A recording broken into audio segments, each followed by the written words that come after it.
we're gonna start with tilapia, and then if we want to do other species, we can add another tank, another pump, link it in the system. We can do bluegill, maybe perch. Ooh. Perch would be good.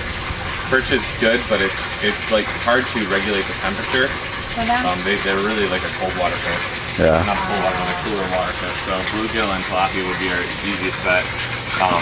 Unless if you wanted to go just nothing but plants, you could do something like feeder fish, like koi, because you just want to extract their waste and feed it through plants. So you can do it that way, but we're looking to create fish that you can eat. Bluegill would be pretty good too. I mean, you can get bluegill pretty big. I love bluegill. 8 months. I think it's an 8-month period to get. You can get up to 5 pounds. In 8 months? Wow. Really? If you do it correctly. 7-8 inches. All right. And I saw a guy last night who was weighing his bluegill, and he had them in separate tanks. You have them typically, if you want to go like big scale, you have multiple tanks where you move them from tank to tank as they get bigger. Okay. Breeding tanks, that kind of thing. And they can get really, really big. What's the pump? What's pumping it right now? This is a 1,000-gallon per minute sump pump. Yeah. It runs on a timer. We have it in a bag here. It goes 15 minutes on and then 45 minutes off. Oh, okay. Or no, 15 minutes on, half an hour off, over and over again, and then it slows down during the night too. Okay. That pumps it into our travel bed system, and it acts like a biofilter, but it's also a planting area. So they fill up, and then the site can suck them out, suck the water out of these, creating an ebb and flow effect. So your plants are getting water, and then they're getting oxygen, water.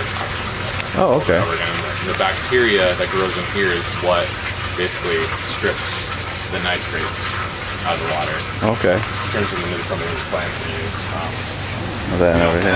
They can totally plant it, so it doesn't look good, but we have and then this is our... Have these lived their entire lives in here? No. They were transplanted in here over a week ago, and they survived. Yeah, they look pretty good. This is actually a type of Salanova lettuce. It's a new brand of like mini pet called Salanova, and it seems to be faring well. It's not dying. This is separated kind of strangely. I think it's because of the overhead sprinkler system, or maybe it just grows that way. I don't know. It's a new variety, so this will be completely filled, and we'll have cleaned the algae out of it. And I don't think a lot of this algae will even grow once you block the light, but I bet under this thing there's probably not too bad. You can see when we first started, there was no root growth coming out of the baskets. Okay. And they have like seriously put out roots. Yeah, they like it down there. Yeah, so. Yeah, that's awesome. We'll have this entire thing covered in a floating wrap, and this will be completely planted. We don't want to get too far ahead of ourselves, because if we plant too many plants in here and we don't have any fish, then the plants have no food. Ah, okay. So yeah.